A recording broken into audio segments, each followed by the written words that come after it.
अगं तुझी सून नागिन आहे नागिन. अरे काय बोलत होतो? अरे खरंच तिच्या पायातून कातीन निघू राहिली कातीन. काय हो गपचूप गपचूप काय शिकू राहिले सासूबाईला? अगं काय नाही मायले का गप्पा मारू राहिलंय. हा का? अगं तो म्हणत होता तुझी सून नागिन आहे, त्याच्या पायातून कातीन निघू राहिली. अहो मी नागिन बिगिन काय नाही आणि माझ्या पायातून कातीन पण नाही निघू राहिली. माझे पाय ना खूप खराब झालते, त्याच्यामुळे ना मी सोल स्किनचं फूट पिलिंग मास्क मागवलं.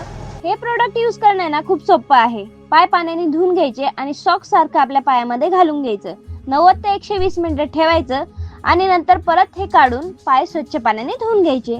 पुढचे 2 दिवस काहीच झालं नाही आणि त्यानंतर माझ्या पायाची पिलिंग स्टार्ट झाली आणि तुम्ही बघू शकता. तुम्हाला वाटत असेल की खूप त्रास होत असेल, पण असं काहीच नाहीये. बिफोर आणि आफ्टर रिझल्ट तुम्ही बघू शकता. यामध्ये ग्लायकोलिक ऍसिड आहे. हे एकदम डीपली स्किन मध्ये जातं आणि आपल्या पायाला एकदम सॉफ्ट आणि स्मूथ बनवतं. सुनबाई एक तर लई भारी आहे. माझे पण पाय खराब झालेत, मला पण कातीन सोडायची. जर तुम्हाला पण हे प्रोडक्ट ऑर्डर करायचं असेल तर तुम्ही Amazon किंवा फ्लिपकार्ट वरून ऑर्डर करू शकता किंवा लिंक माझ्या बायोमध्ये आहे.